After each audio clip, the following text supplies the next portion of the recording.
Ladies and gentlemen, filmmakers and moviegoers alike, welcome to this week's episode of Me Already Fucking Shit Up. I mean, critically casual. I'm your host, Recups, and joining me as always is the amazing dorky Dev. What's up, Dev? What's up? Nothing much. Happy motherfucking Life Day, bitch! Yeah, happy Life Day. It's the best life day ever, you know? Oh, God. You know, we've seen some movies on this show. That we have. We've seen some shit movies on this show, too. But man, was this week unique? You are not wrong. Sorry. I'm eating food because it's my Life Day feast. And I will be eating food before it goes cold. So yeah. I'm just gonna hop right on. There into you go, this. audio listeners. My mic's far enough And away. I'm the disruptive one. Yeah, absolutely. I'm the host of this show. I can do what I want. But let's get started. Let's start talking about this week. I literally just called this week Happy Life Day because, you know, that's exactly what it is. It's Life Day. We're talking stuff, everything. The Star Wars Holiday Special, and then Lego Star Wars Holiday Special. Looking at that list, I already feel why did I do this to us? Hitting me Are you talking again. about the rest of the movies this month? No, it's just movies this month. They're not all awful. No. All unique in their own ways. Exactly. So, ready to get started and talk about Let's talk about this. Let's talk about this train wreck. Yeah, let's talk about the Star Wars Holiday Special, Which was released on TV November 17th, 1978. Known budget, as far as I could tell. Mhm. Oh, found it. $1 million. Oh, this cost $1 million? Oh, that must have been the circus act. In 78. $1 million in 78 was what this movie was. It wasn't worth it. It wasn't worth it. It was not worth it. Do you want me to give you the brief synopsis of the plot thing that they have on IMDb? Yeah, hit me with it. Chewbacca and Han Solo. Hold on, I gotta get my movie voice. Chewbacca and Han Solo try to get the Wookiee home to the Wookiee homeworld of Kashyyyk to celebrate Life Day, but are impeded by an Imperial blockade. Chewie's family passes the time with various forms of entertainment. And that's what Life Day is all about. Various forms of entertainment. Apparently, because they don't do anything else on Life Day. My God. I mean, they get together in the end. I don't After care. an hour and a half. Genuinely don't care for a certain point. Of course, it stars at least everyone from the first Star Wars movie showing up at least once. One thing this movie starts out with and just kind of like immediately goes, oh, well, fuck you. Oh my God, he's not even on the list of people in this movie. Who's that? Let me find him real quick. I can't remember the guy who played R2. I mean, I think they might also have a mechanical version of R2. Yeah, but did they really use it in this? I mean, are they going to pay an actor when they don't have to? They paid $1 million, Steven. Not wrong.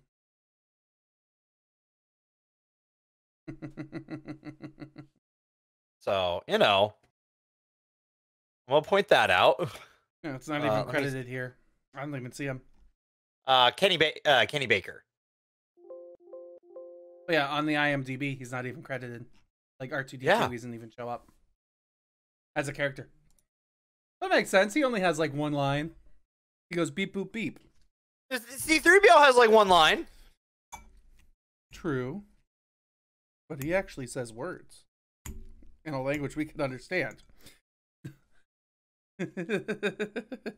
Half this movie is us not understanding what's being said. That's 100% true. I loved this that. movie is an hour and a half. It felt like forever. No, it did. By the end of it, because me and Dev were watching this together, I was like, am I still awake? Am I dreaming? Am I actually on a hallucinogen right now? Psychedelic? What's going on? Yeah, it's fucking weird. Mm-hmm.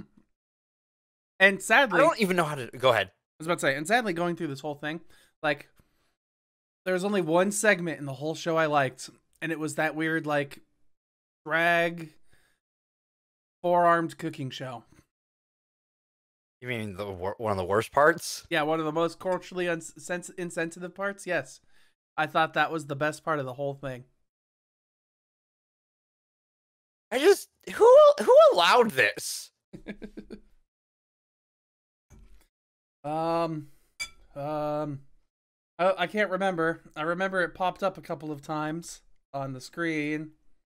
General Motors? Well, GM, yes, they sponsored it. I think there's something else. CBS. Can't remember. I have no idea who. I just, man. This was a freaking trip. I'm probably never going to watch this movie again. I'm glad I did watch it, though, because I do like watching terrible movies at least once. To know exactly what not to do. And what not to do is exactly what happens here. I 100% agree with you in saying that it's really hard to choose what to talk about in this movie because there's nothing to talk about. Like, it just doesn't make sense. This thing just goes on for an hour and a half. Yeah. And that's it. Like, you start it, and then it ends. It doesn't make sense. There's nothing in this that makes sense. It just exists. I see why they've buried this for so long. Because I've seen bits and pieces of this. I've never watched it all the way through because A, didn't want to put myself through it, and B, do I need another reason? Yeah. I guess the other reason is it wasn't content yet. Man, like, legitimately, I sat through this and just didn't. I had my full disclosure. I had Minecraft up. Mm-hmm. I was more focused on killing guardians than anything this movie could even do. In a guardian farm where they just fall in front of you and you just slice them. That was more riveting than anything this movie did. I also will stand by my comment that this is the Cats musical, not the movie, the musical, because it's just random song after random song. This is random song after random song because it's a fucking musical too. It is a musical. That's the best part. Thankfully, the Wookiees aren't the ones who sing. Could you imagine a singing Wookiee? In chorus too? Oh. Would that be amazing? Kind of close. That was close to my imagination.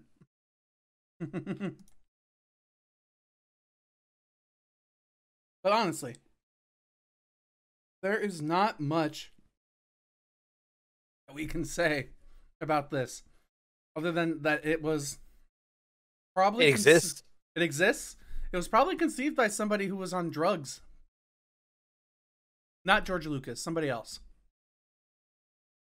Even though George Lucas was probably also on drugs.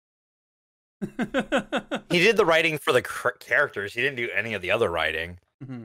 This was 100% just marketing and trying to sell more toys for Lucas. Mm-hmm. Why he did this. But hey, we at least get to see Chewie's family. Yeah, Lumpy, Nala, Mm-hmm. Mala, and Itchy.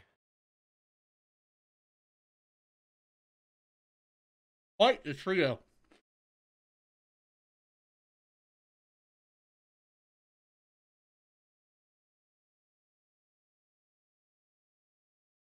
I think the main character out of the three probably is Lumpy. And that's why I made him the opening image on the screen. That's not why you did it. You did it because that was a grotesquely ugly image. It's cursed. It's on our Instagram over at I think it's HQ on Instagram. I have no idea. On. I need to look this up real quick. That way I'm we can dumb. put the plug in perfectly. Yeah, HQ on Instagram. Oh right. You can see you can see every goddamn title screen little thumbnail that Steven has created on there that I've uploaded. So yeah, you can see that fucking hideous thing he's created. I love it, but it's fucking stupid. It just screams ah or ah. Oh.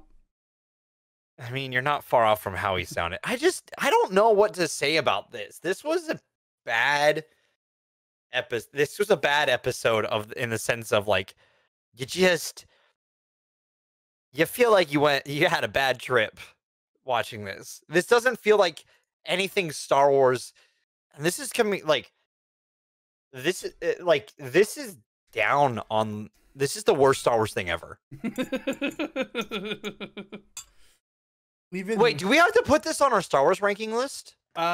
We probably will. I didn't plan for it, but because I'd also like to if we put these two on the ranking list, I would like to fight for something on the ranking list. Changes. Okay. Okay. Since we're here. So this would obviously be out of the ones that we've seen. So current rankings are I actually have that set up still. Look at me. Current rankings. Oh, you're kidding. No way. We did bump Rise down under the last edit we did because as time had passed on May the 4th, we bumped it down as time had passed because that movie ages worse as it goes on. And that's what I want to talk about. So currently, if you're looking at the list on the screen, I'll read it off real quick. Empire Strikes Back at number 1, number 2, New Hope, number 3, Rogue One, number 4, Force Awakens, number 5, Return of the Jedi, number 6, Rise of Skywalker, number 7, Last Jedi. Return of the Jedi, Rise of Skywalker, Last Jedi.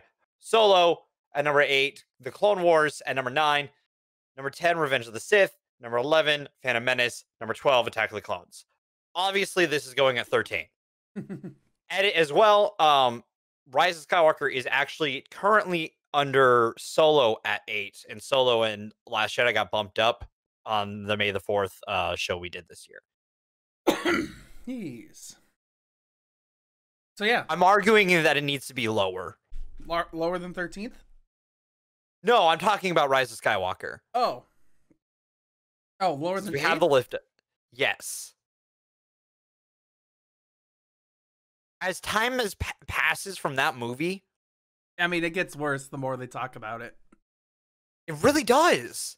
The more time passes between that movie's the time I saw it the first time opening night to now, which is about a year, it has drastically gone down. The fact that we had it on at 6th the first night we saw this and we reviewed it is mind-boggling to me that we had it that high in the first place. We fanboyed really hard over the really fan baity stuff. We did. 100%. It happened. And as time went on, like, Solo's better, and I would argue Revenge of the Sith is better.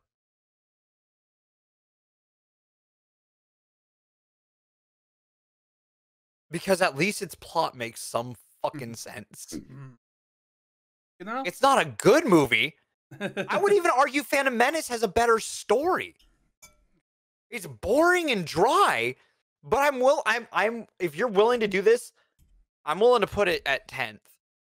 I mean, why not? It's really not a good movie. It really isn't.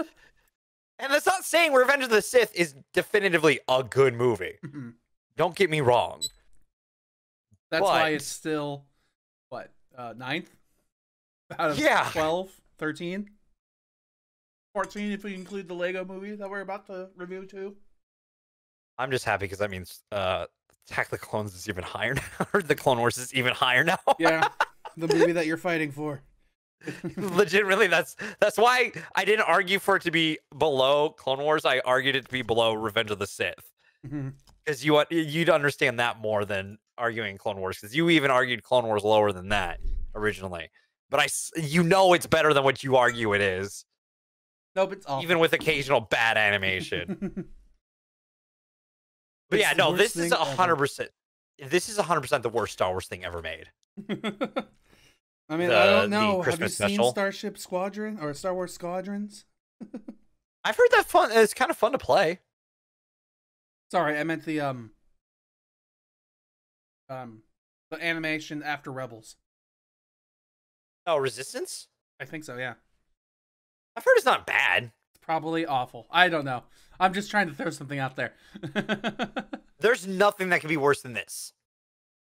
And you might want to go back to the holiday special screen so we can yell at this without confusing people. Fine. It's in 13th. All right, people.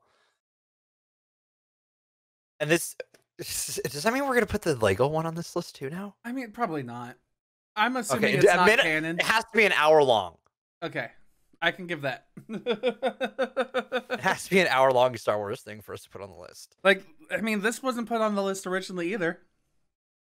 And we did all of Star Wars movies, remember? That we kept saying, we're doing all of Star Wars movies. We're doing all of them. Don't worry, all the Star Wars movies. Well, now we have. Well, yeah, we finally fucking completed that promise after a year. So, Dev, legitimately a year. Yeah. What episode would you call this? Is it episode 4.5? Episode 5.5? Call it episode nothing. Oh, well. All right, I don't think there's much else we could talk about. I mean, we could dude, talk, this is bad. If it was Spoiler Town, we could go into spoilers on this and talk about this for like probably another 10 minutes, maybe. But yeah, this wasn't good. I can understand why everyone's trying to bury it. Not buried yet. We found it. We found it. We fucking found it some fucking how. We're idiots and went, we're gonna watch this. And I blame my coworker. His name's Cody. Cody, I blame you. And I also blame Disney for releasing the Lego Star Wars the same day he recommended this movie to me. I was like, all right, fine. So yeah, it was just destiny. Don't say that. I hate it here. I hate it here 100%. All right, Dev. I'm giving your popcorn kernels. How many are you giving to the Star Wars Holiday Special? Oh, fuck. I don't even... Okay, I don't hate this movie, if that makes sense. It's just bad. So I can't necessarily give it Aragon point. So it's 1.5. 1.5. Still 1.5. better than Death Note. Yeah, everything's better than Death Note. I don't hate I don't hate this movie, if that makes sense. There isn't a lot to hate in this movie because it's just bad. And there's no plot, so you can't hate the plot. There's no character development, so you can't hate the character development. It's nothing. It just exists. Nothing changes, nothing happens. There's a lot of people talking directly into the camera, like they're talking at you. Right? No, shut up. No. No, yeah, there's nothing good about this. There's no redeeming it. I probably shouldn't have recommended this movie. Oh yeah, 100%. This is on him. I know he's trying to pass the blame on his coworker. He has the right to choose what goes on this show. Yep. He has vetoed me on movies. I have for years. Probably. Only because we've been doing this for years now, and by that I mean 2. Yeah, there are ones that you've said no to. You know, one of these days we'll do. One of them was fucking Snowpiercer. Hey, we did it, didn't we? We finally did. And then you fucking did this. Yep. We get a dev day, and then I ruin everything. God damn it, man!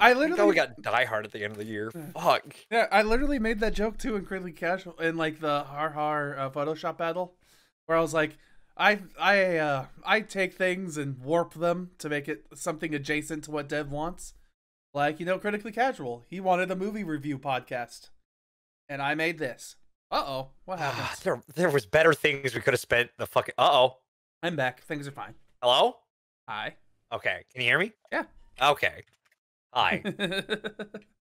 Yeah, they're better. I just you put us in a fucking spot on this one, buddy. Just a little bit. So, yeah, I think it's time to move on with me saying that this deserves a 2. That is your lowest score of the year. Yes. This Something. You have finally hit your spectrum. Because it was gonna happen eventually. Your highest will always be a 9.5. You rarely give out 10s unless it's a fucking kids movie. And the lowest I think you've ever given is now a 2. I think so, yeah. I'm pretty sure you gave Death Note more.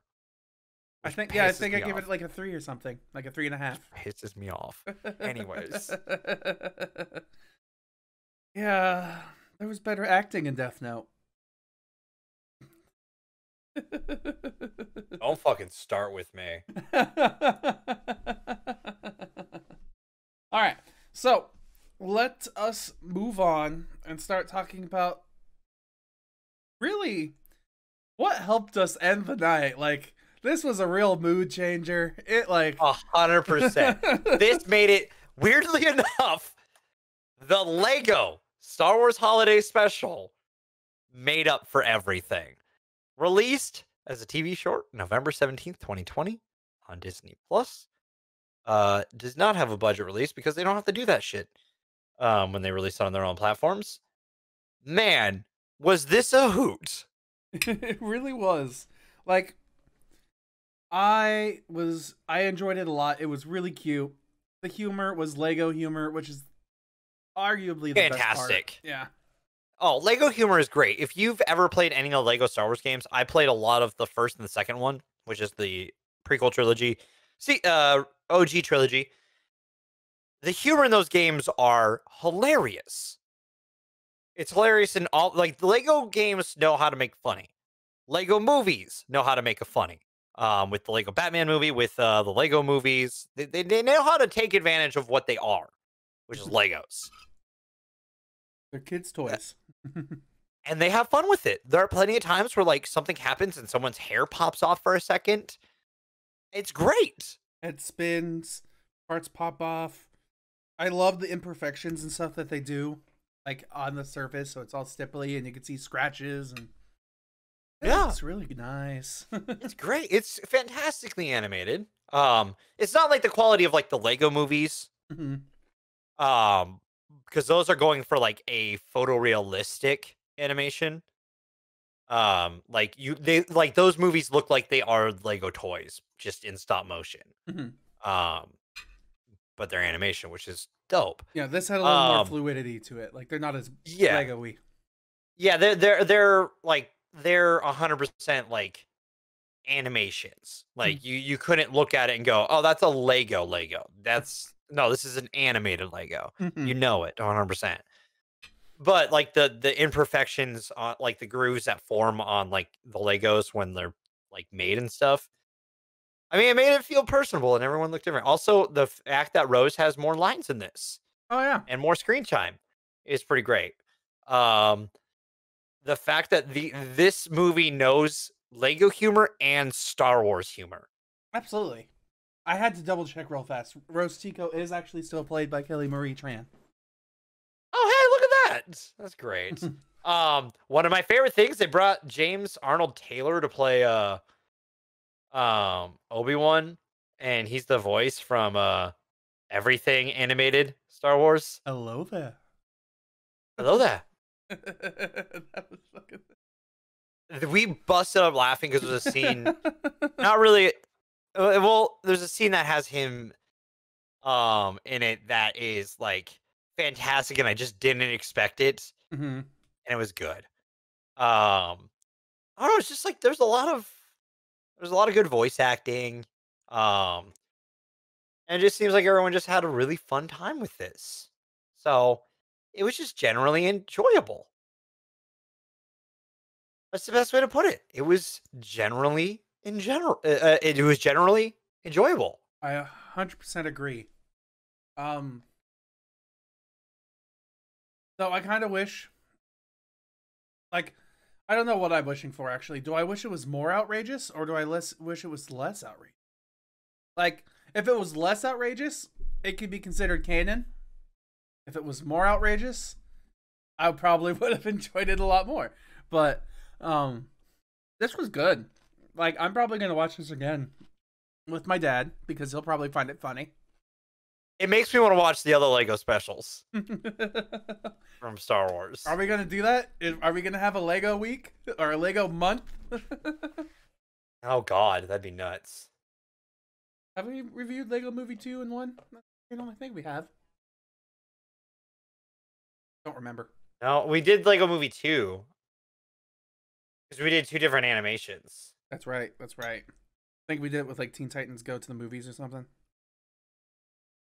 Yeah. No longer my worst movie on Critically Casual. That movie was not the worst movie you've seen on Critically Casual. You're too hard on that movie. Too hard on a lot of movies. Just because you're confused doesn't mean you need to hate it. Just because you have conflicting feelings. I don't feel like this is a lesson I could take from you. No, my hatred towards Death Note is not the same as your hatred towards Teen Titans Go to the Movies. Your hatred for Teen Titans Go to the Movies is because you also were like, I liked parts of this movie, and I hate that. Mm-hmm. My hatred for Death Note is that it's a bad movie that butchers so much. And has nothing redeemable. We'll let bygones be bygones for now. Yeah, we'll let this was fucking fun. It really was.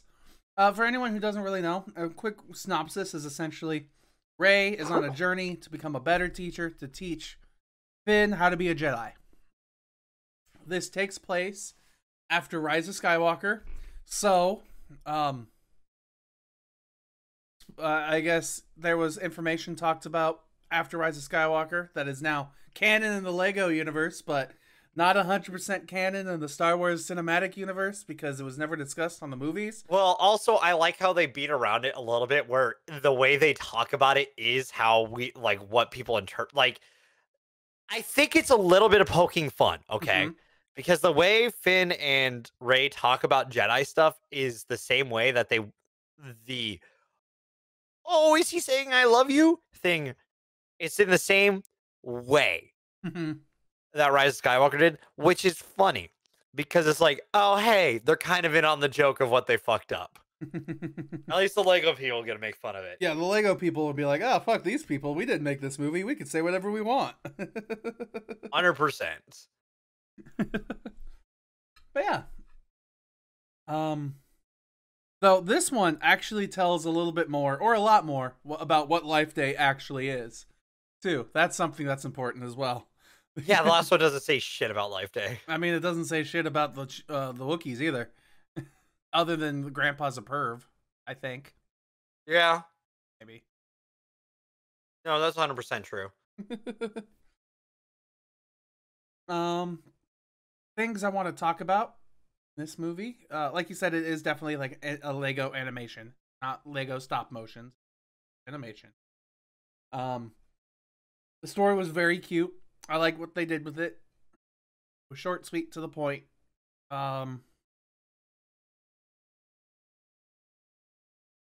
Honestly, yeah, I don't know. Like, this might just be the shortest episode of Critical Casual ever. Oh, 100%. We might make it under an hour at this rate, because there's not a ton to say, because this thing is only 44 minutes, but it's quick, it's fun, it's engaging to the point that I stopped playing Minecraft, mind you, to watch a fucking Lego movie. Oh, wow. Like, all right, cool. Because it worked. It did what it needed to do. It engaged its audience. It knows who its audience is. It's going to be mostly for kids, but you're also going to have the parents or the idiots like ourselves who are Star Wars fans who will watch it because they have some reason to, like, it's going to be dumb. Legitimately thought this was going to be worse than what it is. 100%. Oh, yeah. This thankfully has years of streamlined writing and storytelling, and you know, Understands the Star Wars fan base 50 years of difference. better than Disney does. I know Yeah. this released on Disney, but the Lego team is different. Yeah. Like, think about that too. There's 50 years difference between the holiday special and the Lego holiday special. 52 years. This is No, less than 50 years. It's like 40. 78 to 2020, right? That's 48 years. No, 40. 52, you were right. No. Oh, wait, sorry. No, yeah, that would have been 68 is 2, so 42 years. Yeah. 42 years. So, almost 50 years. Almost 50 years. Oh, man, we're almost on the 50th anniversary of Star Wars. Weird. I hadn't thought about that until now. Anyways. Like, things are getting real, man. Yeah, I mean, we celebrated the 40th anniversary of Empire this year, so... Or I bought some of my merch, like the Leia and Han right there behind me. Oh, yes, that's right. That's right. Yeah, no, it's just like this is fun. It understands what it needs to be, and it just has fun with it. There's some great moments, like one of my favorite parts involves the voice actor for the clones. The Jinx, double Jinx. It's almost like we're the same person. Yeah. D. Bradley Baker, there he is. He's a good voice. He's a great voice actor. He voices Klaus on American Dad. He's Perry the Platypus. He was Daffy Duck on Space Jam. What if he's gonna be in the new Space Jam? I mean, probably. No, he's not. Never mind. Darn, they have the new Daffy Duck then. But he is gonna be the main star of Star Wars: The Bad Batch. Jeez, I wonder why.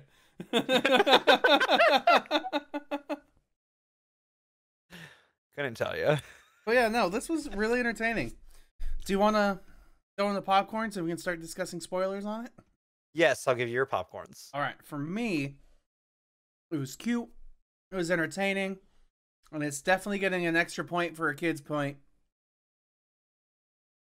So that in mind, gonna get 7.5. Well, I forgot about our extra point, so mine's an 8. So that means the difference between these is that one of them got a 2 overall, the other one got an 8 overall. God damn. Do we give Lego the Star Wars movie a kid's point because that was a kid's movie too? Was it a kid's movie? Who was that made for? That's a good question. I don't know if that's a kid's movie. There is no definitive answer on who that was made for. So I don't know if we give it an extra point. At best, I'd be willing to give half a point. An extra half a point? Yeah, if you want to do that, fine, but I don't care either way. Nah, we'll let it stew in what it's created. Okay, good. Well then. Let's get ready to spoiler! Imagine if I did that live every week. Remember when you did at first? Yeah, and then I finally fucking created the button. Yeah, you're like, oh, this is easier. Fuck, it is, man. Like, come on. So, Lego Star Wars Holiday Special. So, we open up. We can literally go scene by scene in this one because it's 45 minutes long. Ooh, can I do my famous plot breakdowns I always did? Absolutely, go for it. Yay! All right. God, it's been a while since I've done one of these. Ladies and gentlemen, sit back, relax, and enjoy a journey painted by me. So, Star Wars: The Lego Holiday Special starts off with Yoda reading, narrating the opening about Life Day after the Resistance is won, the Last Order is defeated, all that, and A bag then of chips. we get to the Millennium Falcon on Kashyyyk, and Finn and Rey are in there training. Finn's not doing great because he might be force sensitive, maybe, but he's not great. All right. He probably had some of that stunted due to the fact that he was brainwashed as a child. Maybe a little bit. Anyways, maybe a little bit. Um, anyways, so they go through that. Ray kind of like practice with the wooden stick. He's like, oh, all right. That'll be important later. So Ray's like, I can't. I don't think I'm a good enough teacher, so I'm going to do that. Like, I need to figure out a way to teach you better because I don't know if I'm doing a good enough job.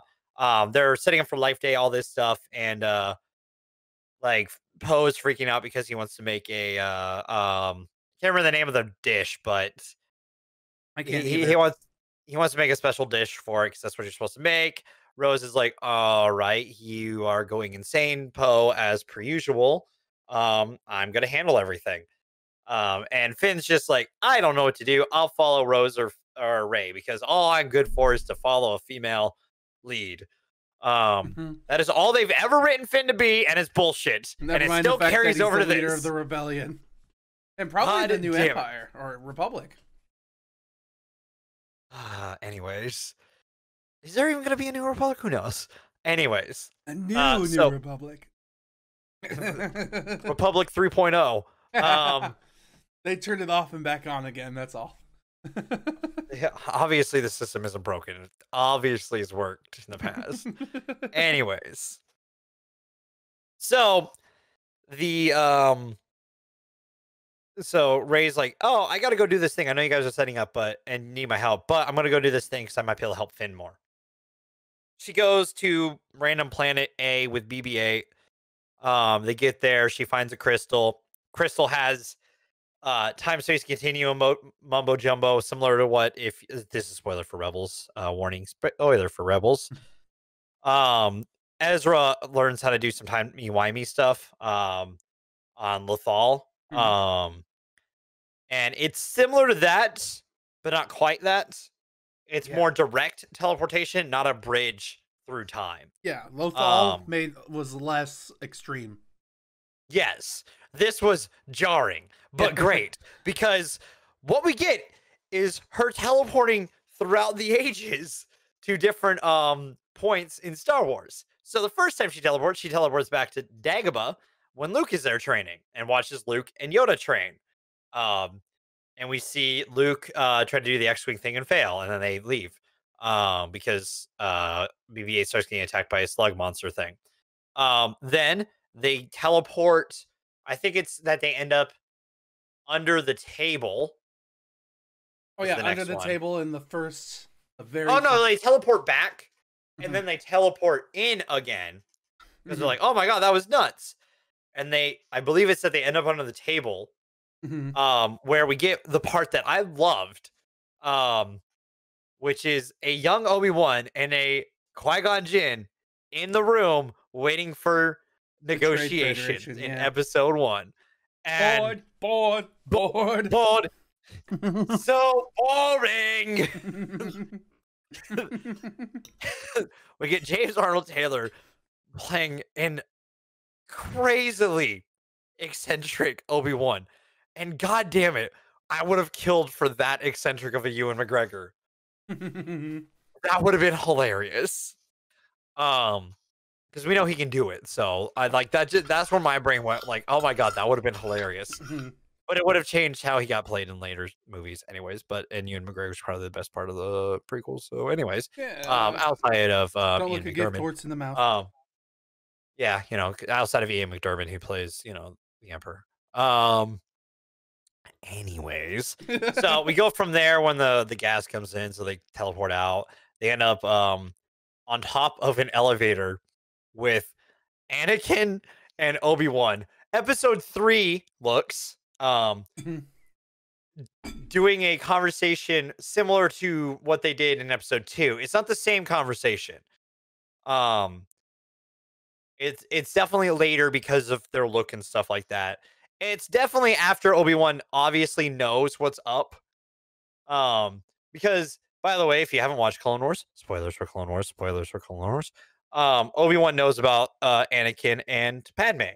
Absolutely. which is great. It's great for the canon because obviously he would fucking know, and that's why he would go to Padme during episode 3. 100% makes it so that it was Obi-Wan's negligence a little bit, which adds to the story that, like, if Qui-Gon was the one to train Anakin, it would have worked out better. But because Obi-Wan looked at him more as a brother, You're my brother, Annie. it's why, like, Obi-Wan should not have been the one to train Anakin. But that's an entire story for a different day. Mhm. Hit me up for that sometime else. Star Wars theory. That's our Yeah. next podcast. No, we'd have to get the Star Wars theory guy if we did that. Oh, that's true. I forgot about him. Yeah, that'd be great. I'd love to have him on a show at some point. That'd be awesome. Oh, we'll talk about something later. After With that, so they teleport. They go to they end up in Luke's X-wing during the trench run. Mhm. On his lap as he's like about to do the dive bomb. And you get James Arnold Taylor doing the old Obi-Wan voice, because you can tell it's not the actor that they usually get to do the Alec Guinness voice. Because they have 2 separate actors who do those. Because their voices are just distinct enough that you need it. But you can kind of tell because there's a moment where he's like, ahem, and it's 100% James Arnold Taylor. Use the Force, Luke. What? Use the Force. Use the Force. Listen to your master and use the Force. And then they teleport out after the Death Star gets blown up. They end up back on the planet. They're like, oh my god. We go back to the I'm gonna speed through the other cast stuff real quick. Yeah. Up until when things happen. So they're trying to get things set up. Poe burns the thing with the fuel, or with the thruster from the Millennium Falcon. Everything's falling apart because the porgs keep fucking with shit. They're porgs in this, by the way, because porgs are everywhere. Lego porgs. They are fucking cute. Yeah, they were. Oh god. I don't know why people hated the porgs so much in the Last Jedi. I don't care that they were cute. They're cute. Don't hate them because they're cute. You hate them because you like them on a like deep level. Anyways, and they also had to like work around the fucking birds that they had there, so that was their workaround, was just editing their beaks off and putting a weird face on them. I think that's a great workaround. Anyways, the porgs are adorable, but keep fucking shit up. Rose and Finn are like distress signal. And they actually get in what's his name? So and so in the Weibo in the 9, I think was what the group was. They got the blue elephant from Jabba's palace. Poe's like, where's the other 9? And Weibo says something, and he's like, oh, my condolences. So obviously the other 9 are dead. Oops. Which is kind of sad. Some of them probably have died in the during the Jabba stuff, and the rest of them probably died over the years. Anyways, you have you have, god damn it, you have fucking Lumpy, Itchy, and Mala show up. You have Maz show up, yell, "Where's my boyfriend?" And Chewie and her hang out for a moment. They like roll around on the floor literally in front of Mala's his wife. right there. Yeah. Which makes me go, huh? Chewbacca's polyamorous. Or is he polygamist? No, he's polyamorous because Maz is not gonna fucking put up for that shit. Let's be real. Maz is gonna be like, bitch, please. Anyways, so everyone's hanging out and things seem to be a little chaotic and everything, but it is what it is. So back to the main plot. Rey goes to BB-8 like, hey, one more fucking time we teleport through time. We'll be back for the party. Don't worry. They go through. They end up in the Emperor's throne room before Luke gets taken to the second Death Star 2. Right. Vader's like Death Star. Yeah. Vader's like Death Star 2. It's kind of, hold on. Do I have a setup? Death Star 2? Death Star 2? That's a little bit of a weird name. What about Star Killer Base? No, that's stupid. Do we like that? Hey, who's there? And like Vader gets sent off after because they go through the portal. Vader ends up going through the portal because the portal, of course, lasts longer than it normally did. Because movie has to movie. That is legitimately, honestly, the only time this movie does the movie has to movie Yeah. that I can think of, which is funny because this is a fucking Lego movie. Anyways, so they battle, they start teleporting through things and just collecting people. It's where the D. Bradley Baker part happens, where like there's two clone troopers on speeders being like, ah, ugh, Oh, God. Some, traffic duty. Oh, I know. I hate it. Oh, I hate it too. It's almost like we're the same person. Jinx! Double jinx! they start chasing. They also end up with some pod racers. They collect a bunch of people. They collect all like 3 Obi-Wans. They collect Annie and the pod racer. They collect Saboba. They collect half of Maul. They collect. And that makes sense. Honestly, I love that part, by the way, because it's like, oh yeah, that 100% makes sense because he is technically alive. I wonder how much they like actually do that in real life. Like the two, like the clones, just constantly actually just, dude. I was thinking, wow. Right. You had fucking Vader's there. There was a really great scene between Vader on Hoth and Vader from Endor. Oh, where they fight each other. They fight each other for a moment, and they're like, most impressive. Yeah, it was You funny. are me. Yeah, impressive. Most impressive. You are me. Get the girl. And they teleport. They take some snowtroopers and the Endor Vader, and the other Vader's like, "Oh, that was weird," and just continues on. So you have that, like, and that's when they collect everyone else. You have 2 Hans together, and they shoot Greedo together first, which is a great fucking joke. God damn it, because it's literally old Han going to young Han, "Do you want to shoot first, or no, with pleasure?" And they just go. It's great. And that starts it off, and everyone starts fighting. Rey and Vader get teleported again.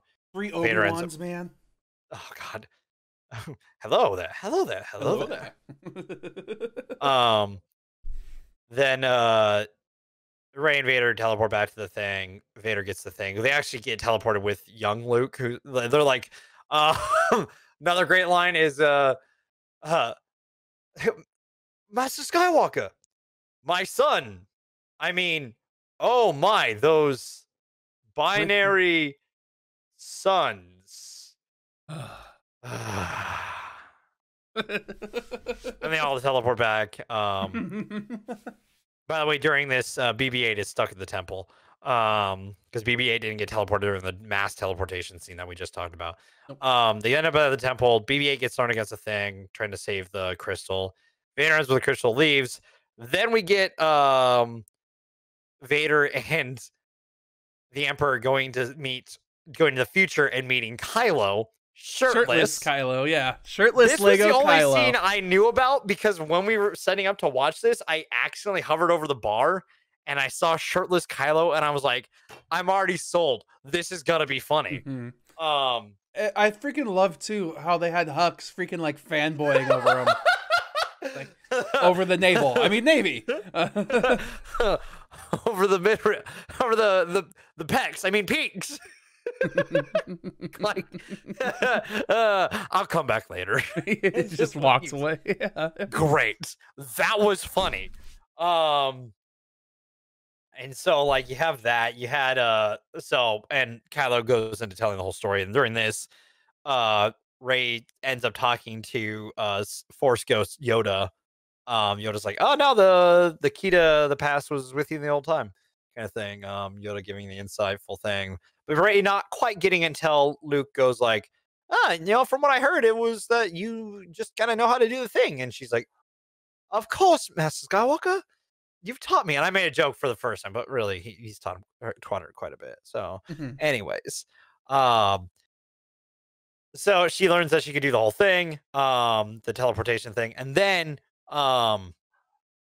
they do that. They end up in the throne room. Vader went to go get Luke on Endor, and Kylo's like, "Oh, that's the whole thing that sets this whole thing off, and of you getting thrown down the shaft." And the Emperor's like, "Ah, well, I've got a plan. It's you." Everyone shows up. They all start fighting. I love It's the dialogue funny. right before that too, because it's Kylo and Palpatine talking to each other like, all right, when Vader comes back, we'll destroy him together. And then Darth Vader shows up. You're like, what? You're going to destroy me? What? And he's like, no, not at all. And then our hero, Rey, shows up with Luke, who's already there because Darth Vader brought him in. Yeah. So, and he's sitting there like, all right. Darth Vader then sits there. He's like, okay, so I'm a little confused on what to do here because I know they want to kill me and you want to kill me. So which side am I on? And then Palpatine's like, my side, obviously. Dark capes for the win. Yeah. And then and then Rey and Luke are gonna like, all right, I need your help to fight these. And Luke's like, yeah, just fight the dark capes. I know. I got it. Great delivery. On that from Eric Baza, I think. Baza. I'm bad at names. We all know this. So they all start fighting. It's funny. They keep fighting. Emperor's got the thing, and then the thing gets stolen from him. Rey starts teleporting people back. They win. They leave.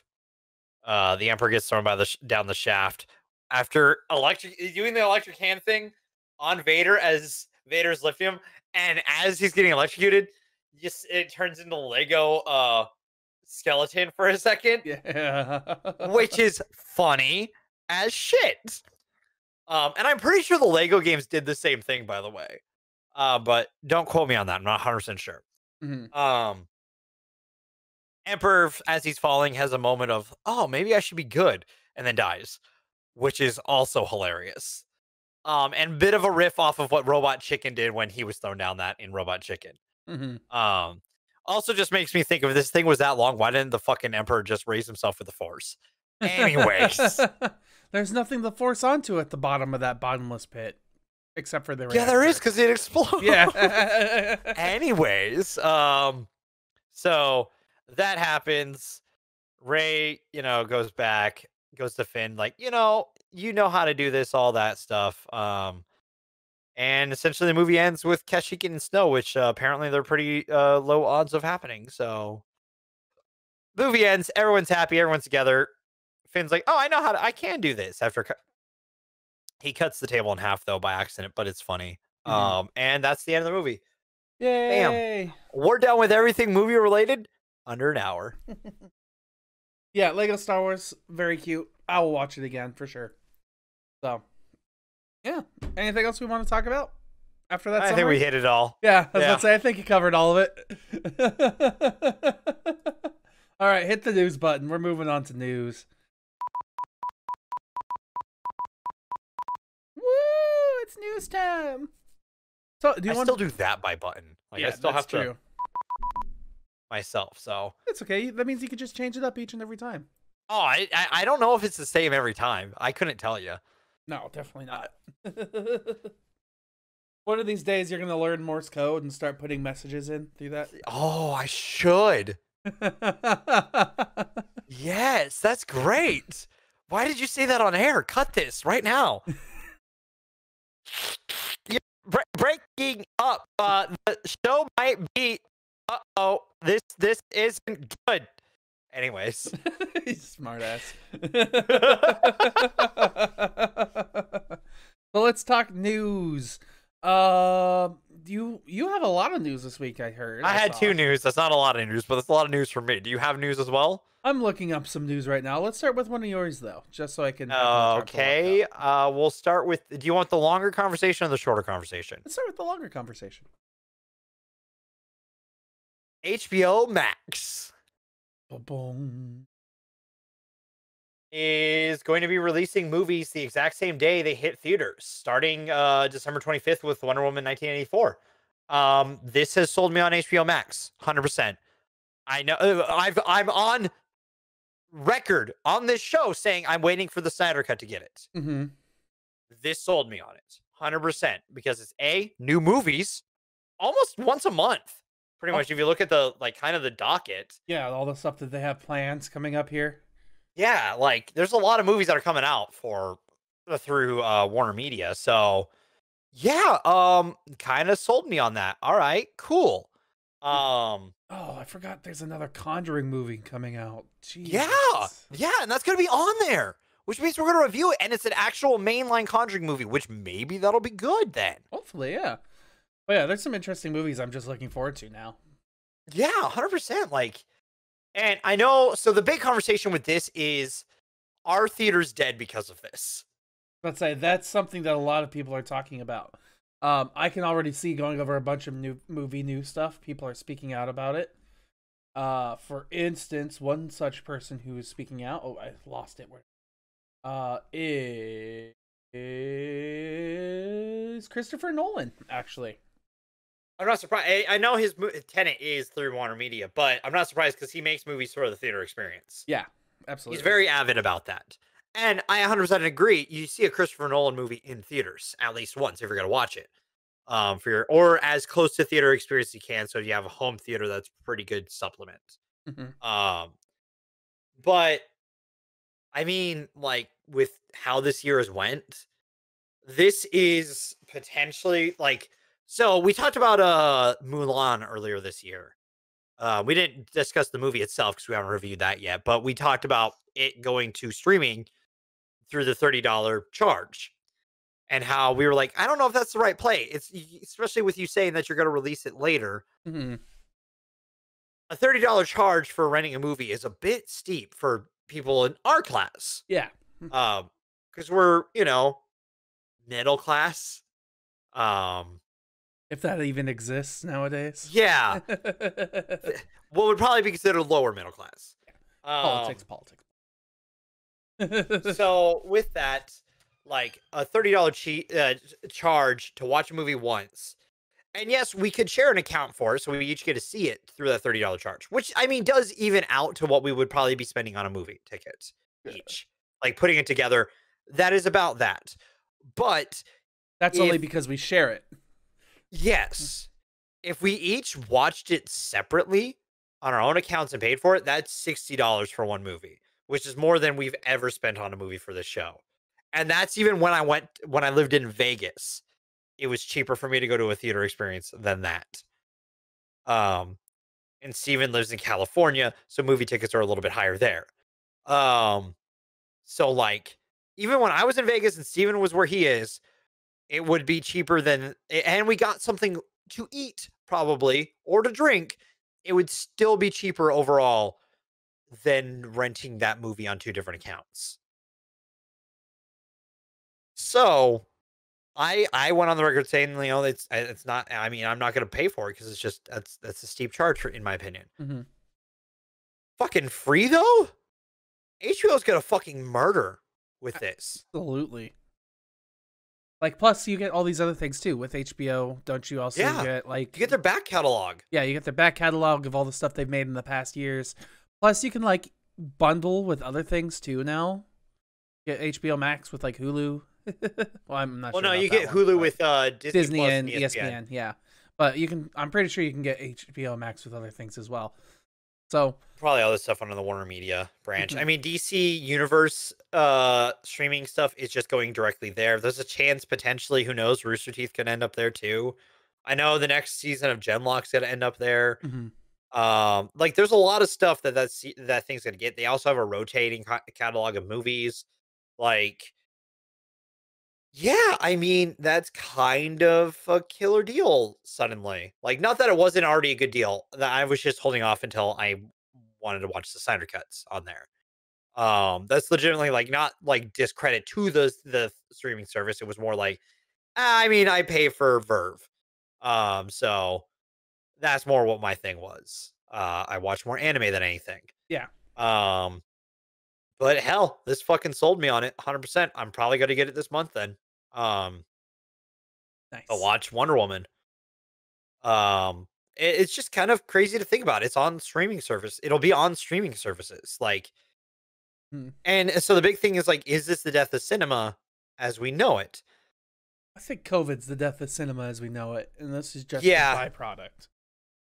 100%. This is a byproduct of what we went through 2020. It's the ecosystem adapting, Hmm. and it's going to change how we experience movies going forward.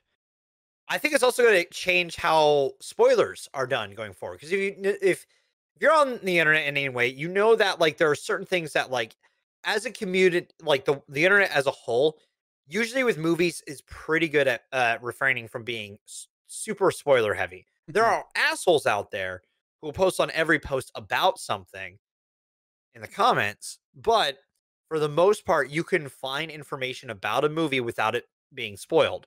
While shows are usually spoiled within the weekend.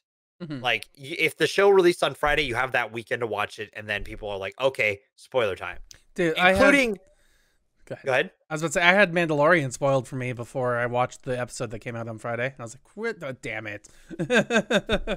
Still good, but I'm guessing from a post today. yeah.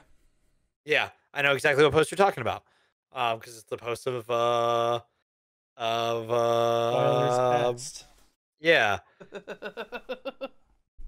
We try to refrain from spoilers here, folks, as best we can sometimes. Sometimes. But like, it was one of those things that like it's probably going to change how we do movies going forward. Because I mean, I think theaters will always exist in some capacity because a theater experience is fantastic. I always bring up Endgame as being my favorite theater experience because it's such a unique, encapsulated moment in my life Yeah. that will never be recreated. Even though I went twice and it was very similar both times. But that experience of being in the cinema watching that movie will never be recreated. So cinema needs to exist in some form. And how we create an ecosystem that allows that is on a lot of other variables right now. But whether or not those happen is to be seen.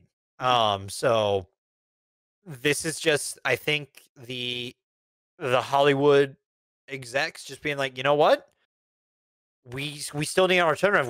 We aren't guaranteed theaters. So this is us adapting.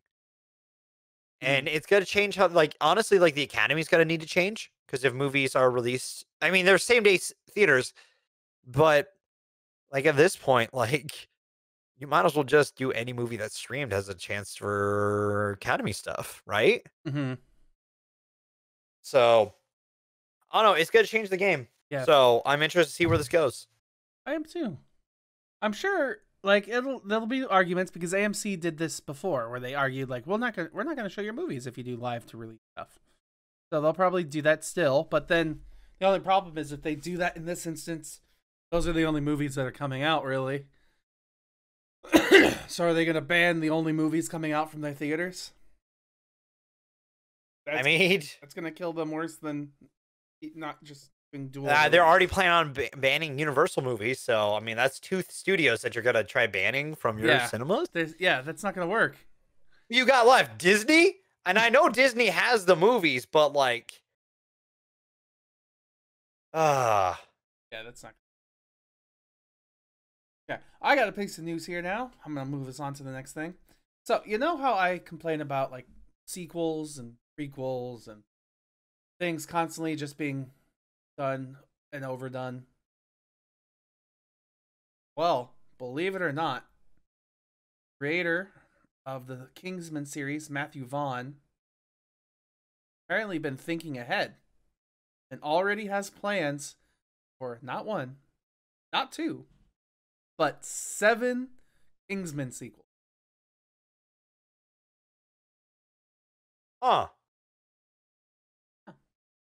So, you are possibly interested in Kingsman. Good news for you, because there's a very distinct chance that we might just see a lot of those in the next couple of years. I mean, depending if we can actually film movies, but yeah, I am interested because I feel like this was a decision that, like, I don't know why this shouldn't really make news, honestly. Like, I know a lot of people plan things far in advance. Like, they'll write a story already thinking about the series ending 3 movies later or whatever. Looking at you, Oda, writer and creator of One Piece. Yeah. So, and you can like lay hints and things, stuff like that really early on. But like 7 movies is a lot of movies, and the last time news like this broke was for Avatar, where he's like, "Yeah, I'm planning Avatar 2 through 6." Oh, I'd rather watch the Kingsman movies though. Straight up. And then there's also like John Wick movies being like Keanu Reeves saying, "I'll make as many as you guys want me to make. Doesn't matter." Hey, but those are fun. That's the difference between Kingsman and John Wick versus Avatar is Avatar 1, you can't really remember why that movie mattered outside that it made a lot of money and looked cool. The movie sucks from my plot perspective, from a character perspective. It's not a good movie. Kingsman is enjoyable. John Wick is enjoyable if you like those kind of movies. Avatar is just CGI bait. If you like CGI, you're baiting to it. But that's it. That's all that movie got. Also, it's not even the highest grossing movie anymore. I don't remember what movie passed it. I don't know, man. It's just like What was it?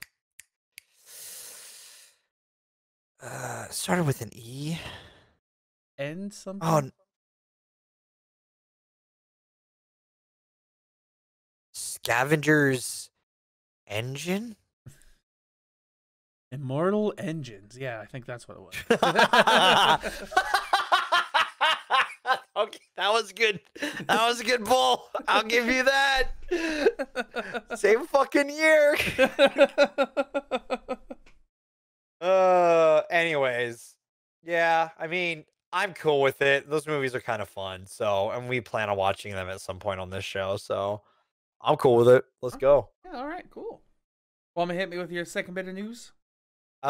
So it was revealed there were set photos of Jeremy Renner and Haley Steinfeld on the set of Hawkeye. There's quite a few details Things are gonna revealed. look ugly for a these. second. That's fine. Not too far out of the norm. One, Kate Bishop has a nice shiner on the side of her cheek. Because yeah, Haley Steinfeld is confirmed playing Kate Bishop. Hell yeah. That it looked like that yeah, it looks like Jeremy Renner has a hearing aid.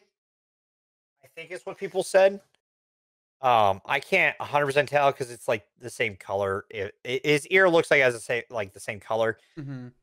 And you just know how that shit is. It's weird. Also, you can see people on the set with like face shields and stuff like that, which is kind of funny. Because it's the world we live in. Anyways, he's got a little scar on his head too. So we'll see how because it looks like they're gonna dive into the fact that this version of Hawkeye will be starting to go deaf. Kate Bishop's there, Pizza Dog's there. Apparently, the clown, a villain who is the one who stabs Hawkeye in the ears during one of the comic line. Yeah, it's fucked. It's one of the variations on how he becomes deaf. There's like 3 or 4 different storylines of how Hawkeye goes deaf. That's one of them. Getting stabbed in the ears. Yes. That's something. Yes. So important notes about Kate Bishop. So, warning, a little bit of Endgame spoilers. It's been a year, so you're fine if you haven't seen it. What the fuck? Anyways, so in that Scott Lang's daughter, Cassie, is now a teenager because it's been 5 years. Cassie and Kate Bishop in the comics are fucking best fucking friends. They are goddamn homies. They are 2 peas in a pod. So, theory time. This is set up for Young Avengers. Okay. You've got a young Peter Parker True. who could be the leader. You have Falcon, who will be Captain America as their mentor slash leader. In that sense, like from a the old large man. sense, that he'll be the old guard lead, if Mhm. that makes sense. You have Spider-Man in the Iron Man role. You have Kate Bishop in the snarky character role. You have Lana Lang, or not Lana Lang, sorry, wrong Lang. Cassie Lang. There's a lot of Langs in comics, funny Mhm. enough. Lana Lang is DC. Anyways. So you have those four could be like your starting cast. You have what is it? The 10 Rings. Fuck. What's his name? Shazam? No, 10 Rings. Shazam's DC, fucker. Yeah, there are 9 people that make Shazam. No, fuck off. No, there's not. God damn it. What is it? Dragon Fist. Oh, Chen something. I think so. Marvel movie. Marvel TV show. Shang-Chi and the Legend of the Ten Rings. There we go. Shang-Chi is going to be joining the MCU. He could be introduced. We have the possibility of, I think it's Armadius Chang, who becomes the totally awesome Hulk in the comics. With Bruce being Professor Green now, maybe we get Amadeus as the Incredible Hulk, as a young Hulk, or we get Hulkling. Both cool options. Hulkling is a Skrull, and we know Skrulls exist. Actually, a more competent choice, Hulkling. This is just set up for Young Avengers, and I can't wait, especially with like She-Hulk series coming, which is a good place to introduce Hulkling. Mhm. Let's go. This is set up for it. I'm down 100%. This is what, by the way, after we did our movies, I told Steven that I'm going to explain more why Kate Bishop showing up in this show is actually pretty cool and sets up a lot of good stuff, in my opinion. I have one question though. Yes. It's mainly Cassie. Like, isn't normally Cassie gets her powers similar to Ant-Man's because she's so close to the Pym radiation? But in this universe, he's been gone for 5 years. She has a giant ant, Steven. I forgot about him. I thought he was gone. Also, she dealt with how much while she was growing up already? Oh, how much? Quite a bit, but not much at all. She was shrunk down in that fucking car when they had the laptop as the drive-in theater. Oh yeah, I forgot about that. We're at the end of the movie. It did. Yeah, no, but obviously more of this shit happened throughout their like together Yeah, I hear you. during that time until the snap. Mm-hmm. So potentially that, or they're like late and they're going to show up later. Okay. So maybe during Ant-Man and the Wasp sequel, we get that. And the next Avengers movie, Young Avengers. And I'm so hyped for that. What do you think they'll go up against? What's his name? I was gonna say Um, Adam, but no. Kang the Conqueror is supposed to show up soon in one of the movies. I think he's showing up. If I remember correctly, he's showing up in Doctor Strange. On the Multiverse of Madness. Yeah, I think Kang the Conqueror is showing up there. He's a time traveler who shows up. Definitely not going to be the main villain of the next like multi-arc villain. I mean, they have 2 other villains set up as well. Like they have the rogue villain from the first. No, well, he's showing up from. Are you talking about from Multiverse? No, or sorry. from Strange. From the first Strange movie. His friend. Modus, I think was his name, right? Modus, Something like that, where he tries to take people's magic away from them. Yes, I mean he's supposed to be in the movie too. Yes. Yeah. And then we also have the villain set up from Guardians of the Galaxy 2 at the end credits. The gold people who create. Oh, where they create Adam. Yeah. But that wouldn't be your overarching villain. No, I'm just saying, like, those are villains that are set up already. Plus, people are also but those will theorizing show up in those. like Namor. Was it? Is that the Marvel? Aquaman? Yeah. And Namor's definitely walks a line. He could be the villain for he could be a villain for Black Panther because those two fight all the fucking time. That was, I mean, with what's her name, Suri taking the mantle of Black Panther. That could work as who they go up against.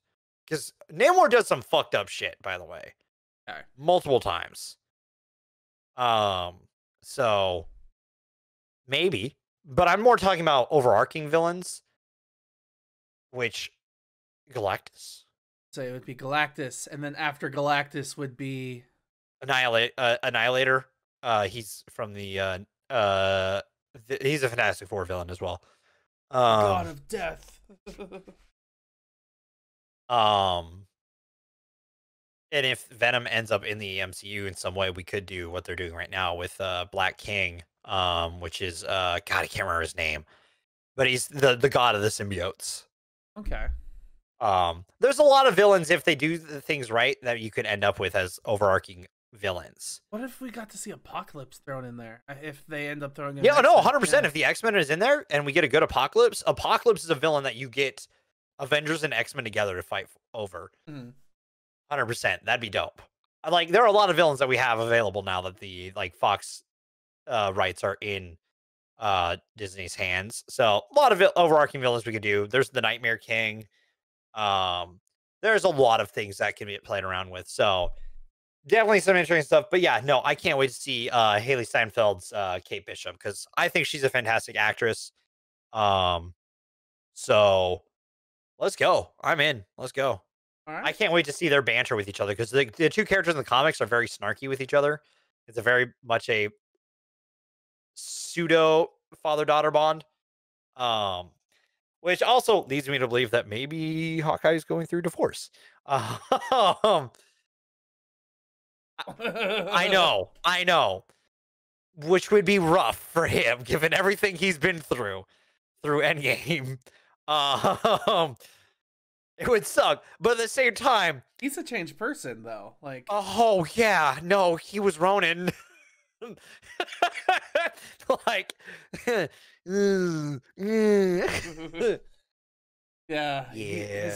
Spoilers for Endgame. His best friend killed herself so he could have his wife, and then they divorce.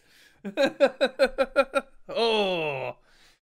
Ooh. Hey, make for an interesting plot. Velma divorces Hawkeye. But yeah, I'm interested to see where that show goes because I mean, it looks like they're doing some of the fun. The arc that was written, I think it was either 2012 or 2007. It was like the best Hawkeye arc that everyone raves about. Yeah. So good choice of source material. So we'll see how it goes, and I can't wait. Nice. All right, I got one more piece of news here before we start talking about next week. Woo! So last week, Monster Hunter World hit Chinese theaters. Now, that's already out in a theater? Yeah, it's coming out later this month for us. And it's weird not going to movies. Isn't it? We would have known about that. I would have known about that. Yeah, absolutely. But it's already starting to get pulled from Chinese theaters due to a racially insensitive. The joke in question here, according to Variety, is one where co-star Jin Ao Young, better known as his Asian American rapper ID MC Ying, is driving a high-speed vehicle with another character. And in that scene, Ying shouts, "Look at these knees. What kind of knees are these? Chai knees." Yikes. Yeah. So they put that in a movie? They put that in a movie. And released it to the Chinese market. Yep, it got early released everywhere else before in China. Yeah, that wasn't a smart move. It's Chinese viewers see it as viewers were incensed after the exchange was interpreted as a reference to an old racist schoolyard rhyme insulting Asians, the Chinese, Japanese, dirty knees, so on and so forth. You've probably heard it. Yeah, I'm pretty sure I have. I don't remember it, but it sounds vaguely familiar. Mm-hmm. Yikes. Okay. Huh. Why would okay, god damn it. This is why who god, what's the guy who fucking directed this? I think it's the same fucking give me a second. Director Paul W.S. Anderson. What? Who do I know? Oh, he did the okay, so yeah, he's the one who did Mortal Kombat and the Resident Evil some of the Resident Evil movies. He's the Resident Evil guy.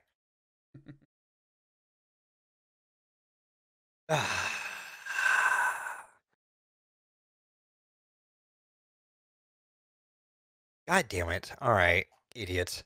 Fucking idiot. Yeah, that was just a joke that really doesn't fit. God, that's so okay. Oh, We yeah. all knew that movie was gonna fucking. All right. Plus, the one thing I'll pop this up again on the stream so people can get. But like one thing that I also don't like about this is our main cast with this movie is very much just like an army group. Like they're people dressed up in army. Oh gear. God, right? And that's not what Monster Hunter is. No. God damn. Okay. This. Fuck. So this movie is gonna be an absolute train wreck. Oh. Yeah. Does it said when it hits digital? Oh, when it hits, let's see here.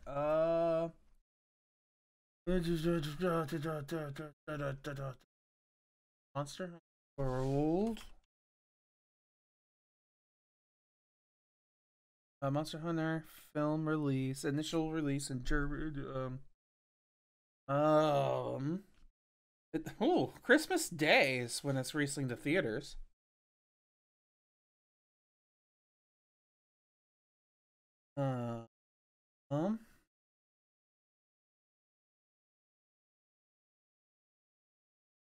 Monster Hunter digital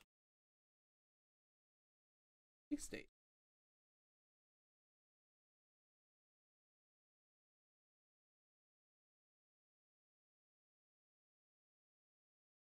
It just says December, so I'm assuming it'll probably be released digitally the same day.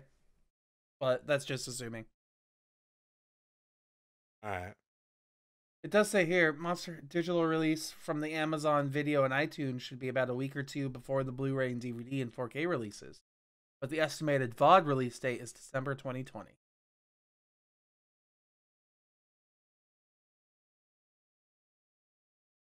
You know, so let's circle back to your first news story for just a second. Nolan's statement about back to my first news story with your statement from about Nolan. Yeah. Some of our industry's biggest filmmakers and most important movie stars went to the bed the night before thinking they were working for the greatest movie studio and woke up to find out they were working for the worst streaming service. What a bad fucking take from Nolan. Because his movie did jack shit in the box office because we're in a pandemic and cost Warner Brothers money. A lot of money. A lot of money.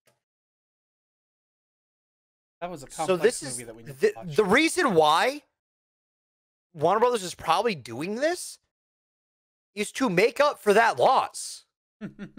Probably his fault. 100%. They tested it with a Nolan movie, which has pretty good draw because it's got Nolan fucking attached to it. Mm-hmm. He makes big, complex movies. What a bad fucking take. Why are like him and Scorsese so fucking bad at takes? They're great filmmakers, but their takes are always so fucking bad. They really are. Other news that I had. Whoops. Oh, we can hit it up real quick if you want. We've had a half hour of news just because how quickly we went through the movies. Yeah. I mean, we've got time. So we can go through at least one more. And we'll hit that hour and a half perfect. Yeah. Well, the one thing that I want to talk about actually is the Lord of the Rings. Yeah, that happened. Yeah, the Lord of the Rings movies were remastered with Peter Jackson behind it, really, and he remade all 6 of them to look like they were filmed at the same time using the exact same techniques. So the idea is that hopefully The Hobbit will look less cartoony and less like multiple different frame rates and whatever. and the Lord of the Rings will be upgraded to 4K and a little bit clearer, I guess. I don't know. But yeah, I mean, if we didn't just watch all of the Lord of the Ring movies, I'd be like, hey, you want to see the remastered 4K versions? And Sometime next year. Let's say around April next year. April next year? Yeah. Okay. Sure, why not? That would be a year after the last time we saw it. It's Lord of the Rings month! All over again! Lord of the Rings month 2. Lord of the Rings harder. Oh, God. Oh, God, that'd be funny.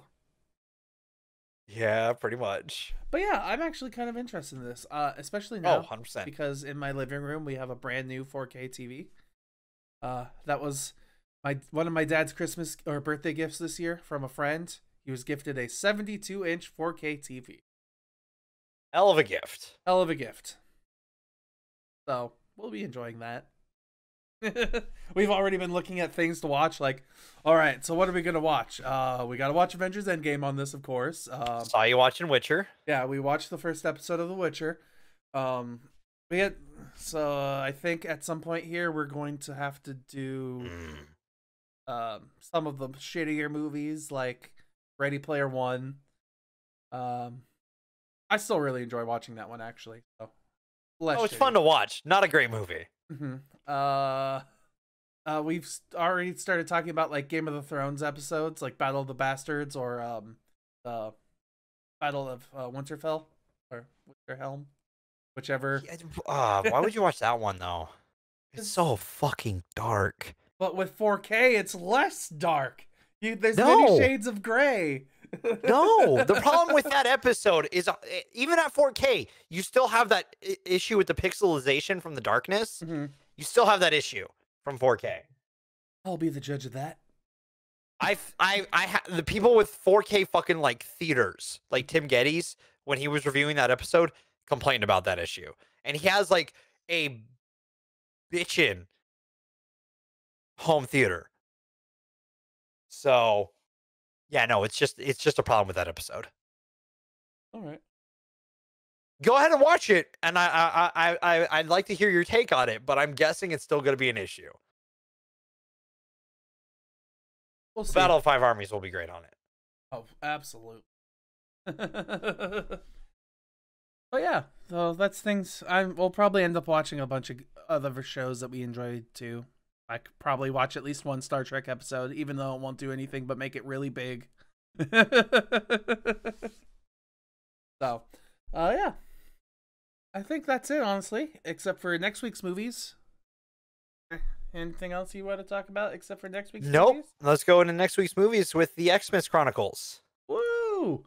Xmas. They're the Christmas Chronicles, right? Are they called the Christmas The or Christmas Xmas Chronicles. I just put Xmas. Okay. God damn it! We put It the doesn't actual fit. title of the. You changed the font then. Fine. Christmas Chronicles 1 and 2. God damn it, Steven. I have a system for our sheets, okay? That's how I keep track of our movies. Yeah. So the options were going to be like either the Santa Claus 1, 2, and 3 or Christmas Chronicles 1 and 2. And because Christmas Chronicles 2 is fairly new thanks to Netflix, I was like, hey, let's do Christmas Chronicles 1 and 2. Which means maybe next year we'll do the fucking Santa Claus clauses. The Santa Clauses. He didn't read the fine print. Shut up. I hate it. So yeah, that's next week. I'm kind of looking forward to it to see how that comes out. Yep, and you know, we're almost done with the year, so I have some things planned for the Die Hard week. That'll be kind of fun, so don't worry. Don't worry. I think I know. Just don't worry. I won't. Cool. All right, so I think we're done here. We done here? I think we're done here. I feel done here. Yeah, we're done. All here. right, we're done here. Yeah, I had a good feeling about. I had a very bad feeling about this, but it came out all right.